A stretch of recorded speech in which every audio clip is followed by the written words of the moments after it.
Hello guys, இன்னைக்கான வீடியோவில் நம்ம என்ன பார்க்க போகிறோம்னு சொல்லி பார்த்தீங்கன்னா, இந்த டோட் மாடர்ன் ஸ்டேஜான நம்ம மாஸ்டர் ஜிராயை டிஃபீட் பண்ணக்கூடிய அளவுக்கு பவர்ஃபுல்லான ஒரு டாப் 10 கேரக்டர்ஸை பற்றி தான் இந்த வீடியோவில் பார்க்க போகிறோம். ஸோ வீடியோக்குள்ளே போகிறதுக்கு முன்னாடி ஒரு சின்ன ரிக்வஸ்ட், இந்த வீடியோவுக்கு மேக்ஸிமம் ஒரு 3K லைக்காச்சும் கொடுக்க முடியுமான்னு பாருங்கள். ஏன்னா இந்த வீடியோக்காக நான் கொஞ்சம் அதிகமாகவே மெனக்கிட்டுருக்கேன். ஸோ அதனால தான் நம்ம மாஸ்டர் ஜிராயை டிஃபீட் பண்ணக்கூடிய அளவுக்கு பவர்ஃபுல்லான டாப் 10 கேரக்டர்ஸ் யாரெல்லாம் அப்படிங்கிறத பார்த்தரலாம். 10th பிளேஸில் த ᴡᴄဃɪᴜ தான் இருக்காரு. ஸோ நம்ம நருட்டோ சீரியஸை பார்த்தா நம்ம எல்லாத்துக்குமே தெரியும், ஜிராயா, ᴡᴄဃɪ, orochimaru இவங்க 3 பேர் ஒன்னா சேர்ந்து நின்று ஃபைட் பண்ணி கூட நம்ம ஹேண்ட்ஸோ டிஃபீட் பண்ணியிருக்க முடியாது.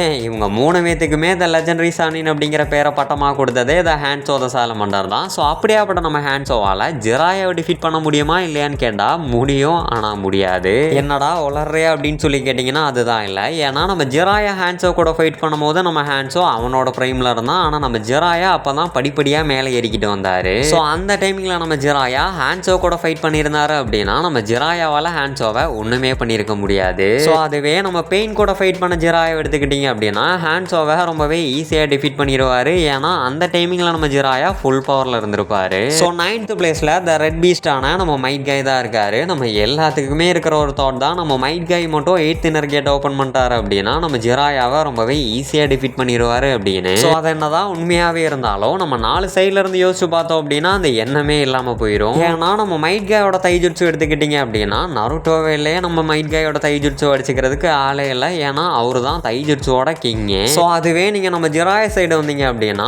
மைட் காயோட டபுள் மடங்கு எக்ஸ்பீரியன்ஸ் இருக்குது நம்ம ஜிராயாவுக்கு. ஸோ அப்படி நம்ம ஜிராயா கூட ஃபைட் பண்ணுறதுக்கு கைக்கு 4th கேட்டே போதும். ஆனால் இதில் என்ன ஒரு கொடுமையான விஷயம் அப்படின்னு சொல்லி பார்த்தீங்கன்னா, வெறும் தைஜுட்சு பேட்டில் பண்ணுறதுக்கு மட்டும்தான் நம்ம மைட் காய்க்கு 4th கேட் தேவைப்படும். மற்றபடி நம்ம ஜிராயா ராசிங்கன் சமனிங் ஜுட்சு இதெல்லாம் எடுத்து அடிச்சார் அப்படின்னா நம்ம மைட் காயால் 4th கேட்டில் கண்டிப்பாக தாக்கு பிடிக்க முடியாது. 6th கேட் தான் எக்ஸ்சேஞ்ச் ஆகணும். ஸோ அப்படி 6th கேட் எக்ஸ்சேஞ்ச் ஆன உடனே நம்ம ஜிராயா சேஜ் மோடு போயிடுவார். அப்படி 6th கேட் மைட் காயோட பவரும் நம்ம ஜிராயாவோட சேஜ் மோடு பவரும் பேலன்ஸ்டாக இருக்கும். ஸோ அப்படி பேலன்ஸ்டாக இல்லை அப்படின்னாலும் கூட சீமான் ஃபுகசுகா அதுக்கு தான் இருக்காங்க. எப்படியும் நம்ம மைட் காயால் 6th கேட்லையும் தாக்கு பிடிக்க முடியாது நம்ம ஜிராயாவை. டேரெக்டாக 7th கேட்டு தான். ஸோ அப்படி 7th கேட்டில் என்ன தான் நம்ம மைட் காய் ஹிருடோரா அட்டாக்கை ஜிராயா மேலே யூஸ் பண்ணாலும் நம்ம ஜிராயா ஈஸியாக அதில் இருந்து டாஜ் ஆகிடலாம். ஏன்னா கிசாமே அது சக்ரா அப்படின்னு அப்சர்வ் பண்ணுறதுக்காண்டி போய் தான் அதில் மாட்டியிருப்பான். ஸோ இங்கே அந்த கதைக்கே வேலையில் நம்ம ஜிராயா அதை எப்படி வேணாலும் டாச் பண்ணலாம். இல்லை அப்படின்னா ஈஸியாக 5 ஸ்டார் சாப்பிட்டு நம்ம ஜிராயா ஒரு டோடோட மவுத்துக்குள்ளே போய் ஒளிஞ்சிக்கலாம். ஆனால் இதை நான் சொல்கிற மாதிரி ரொம்பவே ஈஸியாக இருக்காது. ரொம்பவே டிஃபிகல்ட்டான ஒன்று தான் 7th கேட் மைட் காயை ஃபேஸ் பண்ணுறது.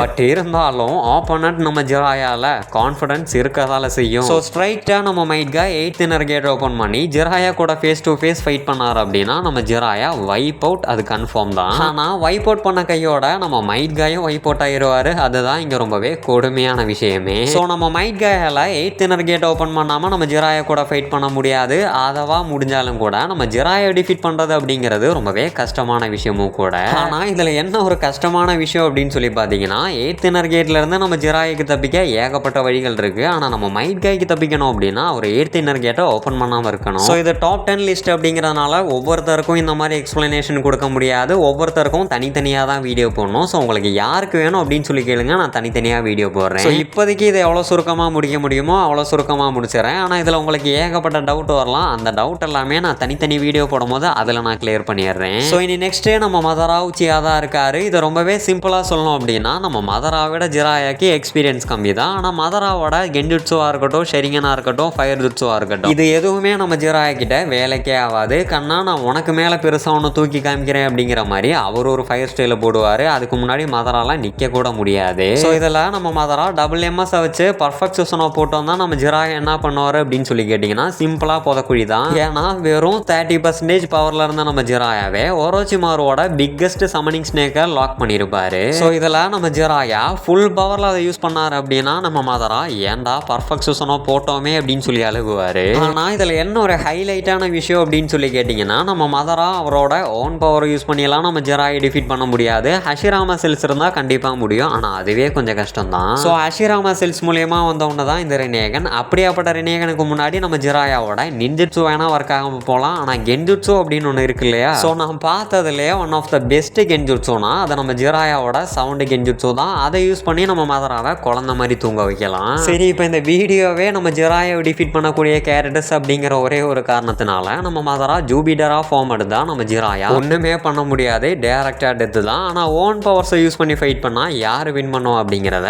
நீங்களே சொல்லுங்க. ஸோ இனி 7th பிளேஸில் நம்ம சாஸ்கே உச்சியா தான் இருக்கா. நம்ம ஜிராயாவால் சாஸ்கேவை எப்படி டிஃபீட் பண்ண முடியும் அப்படிங்கிறது இங்கே கேள்வி கிடையாது. நம்ம சாஸ்கே எந்த ஃபார்ம் அட்டன் பண்ணால் நம்ம ஜிராயாவை டிஃபீட் பண்ண முடியும் அப்படிங்கிறது தான் இங்கே கேள்வி. ஏன்னா நான் மதராக்கு சொன்ன அதே கதை தான் இங்கே நம்ம சாஸ்கேக்கும். நம்ம சாஸ்கேவோட ஷெரிங்கனாக இருக்கட்டும், கென்ஜுட்ஸுவாக இருக்கட்டும், ஃபயர் பால் ஜுட்ஸுவாக இருக்கட்டும், ஏன் அவனோட அமத்தராசுவாக கூட இருக்கட்டும். ஸோ இது எதுவுமே நம்ம ஜிராயா மேலே ஒர்க் ஆக போகிறதில்ல அப்படிங்கிற விஷயம் நம்ம எல்லாத்துக்குமே தெரியும். ஸோ இதில் ஃபஸ்ட்டு நம்ம சாஸ்கேவோட ஷெரிங்கன் அபிலிட்டியாக அவனோட கென்ஜுட்ஸு எடுத்துக்கலாம். நம்ம சாஸ்கே ஒன்றும் கென்ஜுட்ஸு யூஸர் கிடையாது. அதாவது அவன் அந்த அளவுக்கு கென்ஜுட்ஸு யூஸ் பண்ணி நம்ம எங்கேயுமே பார்த்துருக்க மாட்டோம். சரி, இப்போ நம்ம சாஸ்கே ஒரு பவர்ஃபுல்லான கென்ஜுட்ஸு யூஸர் அப்படின்னு சொல்லி வச்சுக்கிட்டாலும் அவன் ஒன்றும் இட்டாச்சி அளவுக்கு பவர்ஃபுல்லான கென்ஜுட்ஸு யூஸர் கிடையாது. ஸோ அப்படியே இருந்தாலும் கூட நம்ம ஜிராயா ஆல்ரெடி ஒரு சென்சரி டைப் நிஞ்சா. நம்ம சாஸ்கேவோட கென்ஜுட்ஸுவை அவர் ஈஸியாக டிஃபெண்ட் பண்ணிடுவார். ஸோ இந்த கென்ஜுட்ஸுல இருந்து தப்பிக்கிறதுக்கு நம்ம ஜிராயா கிட்ட ஏகப்பட்ட வழிகள் இருக்குது. அதில் ரொம்பவே ஈஸியான ஒரு வழி அப்படின்னா அவரோட ஹேரை கண்ட்ரோல் பண்ணி அதில் கவர் ஆகிறது தான். இனி நெக்ஸ்ட்டு நம்ம சாஸ்கேவோட எம்எஸ் அபிலிட்டியான அவனோட அமத்தராசு. இந்த அமத்தராசு பவரை நம்ம ஜிராயாவால் 2 விதமாக மேனேஜ் பண்ண முடியும். ஸோ இந்த அமத்தராசும் ஃபயர் ஸ்டைலும் ஒரே மாதிரி தான். அமத்தராசு யூஸ் பண்ணும்போது கரெக்டாக டார்கெட் மேலே ஃபிக்ஸ் பண்ணி ஃபோக்கஸ் பண்ணி அடிக்கணும். ஸோ இந்த அமத்தராசு ரீச் ஆகிறதுக்கு ஒரு டைம் லிமிட் இருக்குது. அதுக்குள்ளே நம்ம ஜிராயா சென்ஸ் பண்ணி அவரோட ஹேரை வச்சு கவர் பண்ணாலே போதும், நம்ம ஜிராயா சேஃப் ஆயிடுவார். ஸோ அதுக்கப்புறமா நம்ம இட்டாச்சியோட அமத்தராசு சீல் பண்ண மாதிரி நம்ம சாஸ்கேவோட அமத்தராசையும் சீல் பண்ணார் அப்படின்னா அவ்வளோதான், நம்ம சாஸ்கே சொல்லி முடிஞ்சது. ஸோ டபுள் எம்எஸ் சாஸ்கேவால் 3 டைமுக்கு மேலே இந்த அமத்தராசு யூஸ் பண்ண முடியாது. ஏன்னா இருக்கிறதுலே சக்கரா அதிகமாக செலவாகிறது அப்படின்னா அது இந்த அமத்தராசுக்கு தான். சரி, அப்படியே நம்ம சாஸ்கே ஒரு 5-6 டைம் யூஸ் பண்ணுறோம் அப்படின்னா இங்கே சீலிங் ஜுட்ஸ் ஒன்றும் லிமிட்டட் கிடையாது. நீ யூஸ் பண்ண அவர் சீல் பண்ணிக்கிட்டே இருப்பார், அவ்வளோதான். சரி, ஓகே. இனி இந்த பேட்டில் நம்ம சாஸ்கேக்கு சாதகமாகவே எடுத்துக்கலாம். நம்ம சாஸ்கே ரைக்காயை கூட ஃபைட் பண்ண மாதிரி சுசனோ வித் அமத்தராசு யூஸ் பண்ணி நம்ம ஜிராயா கூட ஃபைட் பண்ணால் என்ன ஆகும் அப்படின்னு சொல்லி கேட்டிங்கன்னா ஒன்றுமே ஆகாது. நம்ம ஜிராயா இதுக்காண்டி தாண்டா வெயிட் பண்ணிக்கிட்டு இருந்தேன் அப்படிங்கிற மாதிரி டோட் மவுத் ட்ராப்பிங்கை யூஸ் பண்ணி நம்ம சாஸ்கேவை ஈஸியாக கேப்சர் பண்ணிடுவார். ஸோ இந்த இடத்துல நம்ம நோட் பண்ண வேண்டிய ஒரு விஷயம் என்னன்னா இந்த சுசனோ அப்படிங்கிறது ரொம்பவே ஸ்லோவாக மூவ் ஆன் ஆகக்கூடிய ஒன்று. ஸோ நம்ம ரைக்காயை கூட ஃபைட் பண்ண சாஸ்கேவோட சுசனோ ஸ்டார்டிங் ஸ்டேஜ் அது இருக்கிறதுலே ரொம்பவே ஸ்லோவான ஒன்று. ஸோ ஃபாஸ்டஸ்டான ஷினோபி முன்னாடி இந்த சுசனோ யூஸ் பண்ணால் ஏன்டா சுசனோ யூஸ் பண்ணோமே அப்படின்னு சொல்லி வருத்தப்பட வைக்கும். ஆனால் நம்ம ரைக்காகே கதையே வேற. ஏன்னா மூளையே இல்லாத முந்திரி கொட்டை மாதிரி முந்திக்கிட்டு போனதான் நம்ம ரைக்காகே பண்ண மிகப்பெரிய தப்பு. பட் நம்ம ஜிராயா அப்படி கிடையாது. சுசனோ யூஸ் பண்ண அடுத்த செகண்டே டோட் மவுத் ட்ராப்பை யூஸ் பண்ணி நம்ம ஜிராயா சாஸ்கேக்கு தூக்கி கொடுத்துருவாரு. அதுக்கப்புறம் நம்ம சாஸ்கேவால் ஒன்றுமே பண்ண முடியாது. ஸோ இனி அடுத்ததான் நம்ம சாஸ்கேக்கு இட்டர்னல் மங்கிக்கோ ஷெரிங்கனை கொடுத்துடலாம். ஏன்னா என்னதான் நம்ம சாஸ்கே சிடோரி சமனிங் ஜுட்ஸு ஃபயர் ஸ்டைல் இதெல்லாமே யூஸ் பண்ணாலும் கூட அதுக்கு கவுண்டர் அட்டாக் கொடுக்கறது மட்டும் இல்லாமல் அதுக்கும் மேலே பெருசாக நான் ஒன்று காட்டுறேன் தம்பி அப்படிங்கிற மாதிரி அங்கே தலைவர் ஒன்று பண்ணி விடுவார். ஸோ அதனால் அந்த விஷயத்தை நம்ம ஸ்கிப் பண்ணிடலாம். இனி EMS Sasuke vs sage mode Jiraiya பேட்டிலையும் நம்ம ஜிராயாக்கு தான் வின் ஆகிறதுக்கு அதிகமான சான்சஸே இருக்குது.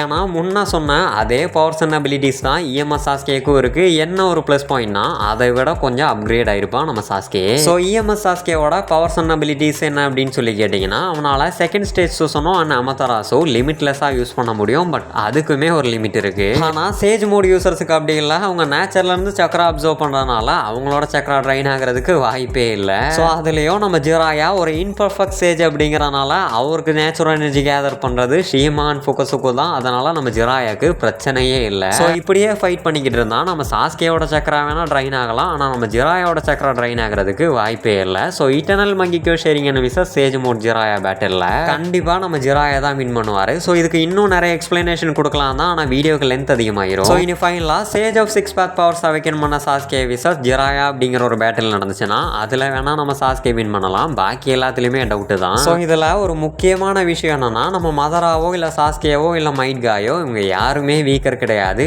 அவங்களுக்கு ஆப்போசிட்டாக ஃபைட் பண்ணுறது யார்? நம்ம ஜிராயால. ஸோ அதனால தான் மேட்ச் இவ்வளோ டஃப்பாக போகுது. ஸோ நெக்ஸ்ட் யாருன்னு பார்க்குறதுக்கு முன்னாடி அனிமேல ஃபோன் கேஸாக இருக்கட்டும் இல்லை கிளாஸ் கேஸாக இருக்கட்டும் நீங்கள் கேட்குற மாடலில் உங்களுக்கு பிடிச்ச டிசைனில் ரொம்பவே கம்மியான விலையில் நம்ம கஸ்டமைஸ் பண்ணி கொடுத்துக்கிட்டு இருக்கோம். ஸோ இது அனிமேக்கு மட்டும் இல்லை, நீங்கள் எந்த ஃபோட்டோ சென்ட் பண்ணாலும் அதை நம்ம உங்களுக்கு ஃபோன் கேஸாக ரெடி பண்ணி கொடுத்துருவோம். ஆல் ஓவர் இந்தியா ஃப்ரீ டெலிவரியாக நம்ம பண்ணி கொடுத்துக்கிட்டு இருக்கோம். ஸோ உங்களுக்கு ரொம்பவே கம்மியான விலையில் ஃபோன் கேசஸ்லாம் பை பண்ணணும்னு நினச்சிங்கன்னா ஸ்க்ரீனில் கொடுத்துருக்க வாட்ஸ்அப் நம்பரை மறக்காமல் காண்டாக்ட் பண்ணுங்கள். ஸோ 6th பிளேஸில் த காப்பி நிஞ்சா ககாஷி ஹேட்டகே தான் இருக்காரு. என்னது நம்ம ககாஷியால் ஜிராயை டிஃபீட் பண்ண முடியுமாடா அப்படின்னு சொல்லி கேட்டிங்கன்னா முடியும். ஆனால் 1000 ஜுட்ஸுவையும் யூஸ் பண்ணி நம்ம ஜிராயை டிஃபீட் பண்ண முடியுமான்னு சொல்லி கேட்டிங்கன்னா அது முடியாது. அதே மாதிரி சிங்கிள் எம்எஸ் வச்சுக்கிட்டும் நம்ம ஜிராய் சென்சேவை டிஃபீட் பண்ண முடியாது. ஸோ அதே மாதிரி சிடோரி அண்ட் தைஜுட்ஸு யூஸ் பண்ணுற அந்த ககாஷியாலையும் முடியாது. நம்ம ஸ்ட்ரைட்டாக டிஎம்எஸ் ககாஷி கிட்ட போயிடலாம். ஏன்னா டிஎம்எஸ் ககாஷியால தான் நம்ம ஜிராய் சென்சேவை டிஃபீட் பண்ண முடியும். அதுலேயும் பர்ஃபெக்ட் சுசனோ காமுய ரைக்கிரி இதெல்லாம் தூக்கி அடிச்சார்னா நம்ம ஜிராயா கண்டிப்பாக காலி. ஆனால் இதில் கொடுமை என்னன்னா, இது நம்ம கக்காஷியோட பவர் கிடையாது, நம்ம ஒபிட்டோட பவர். கக்காஷியோட ஓன் பவரை யூஸ் பண்ணி நம்ம ஜிராயை டிஃபீட் பண்ண முடியுமான்னு சொல்லி கேட்டிங்கன்னா கண்டிப்பாக முடியாது. ஸோ த ரியல் பேட்டில் இனிமே தான் ஆரம்பிக்கவே போகுது. ஸோ அதை நம்ம பார்ட் 2 வீடியோவில் பார்ப்போம். ஸோ உங்களுக்கு பார்ட் 2 வீடியோ வேணுமா அப்படிங்கிறத மறக்காமல் கமெண்ட் பண்ணிடுங்க. ஸோ அதே மாதிரி நான் இந்த வீடியோவில் சொன்ன எல்லா விஷயமே கரெக்டாக இருக்கணும் அப்படிங்கிற அவசியம் இல்லை. 1-2 விஷயங்களா நான் தப்பாக சொல்லியிருப்பேன். அது என்ன அப்படிங்கிறத கமெண்ட்டில் சொல்லுங்கள். அதுக்குன்னு தனித்தனியாக நான் வீடியோ போடுறேன். ஸோ அதே மாதிரி இந்த வீடியோவில் மொத்தம் 5 கேரக்டர்ஸை மிக்ஸ் பண்ணி போட்டனால என்னால் ஃபுல் எக்ஸ்பிளனேஷன் கொடுக்க முடியலை. ஸோ தனித்தனியாக வீடியோ போட்டால் அதுக்கு பர்ஃபெக்டாக எக்ஸ்பிளனேஷன் கொடுத்து போடலாம். ஸோ உங்களுக்கு எந்த மாதிரி வீடியோ வேணும், நீங்கள் எந்த மாதிரி போட்டால் பார்ப்பீங்க அப்படிங்கிறத மறக்காமல் கமெண்ட்டில் சொல்லிடுங்க. ஸோ இந்த வீடியோக்கு ஒரே ஒரு லைக்கை மட்டும் தட்டி விட்டுட்டு மேக்ஸிமம் உங்கள் ஃப்ரெண்ட்ஸ் அண்ட் ஃபேமிலிக்கு இந்த வீடியோவை ஷேர் பண்ணுங்கள், சப்போர்ட் பண்ணுங்கள். ஸோ இதே மாதிரி ஒரு கிரேசியான வீடியோவில் நெக்ஸ்ட் மீட் பண்ணலாம். Bye guys.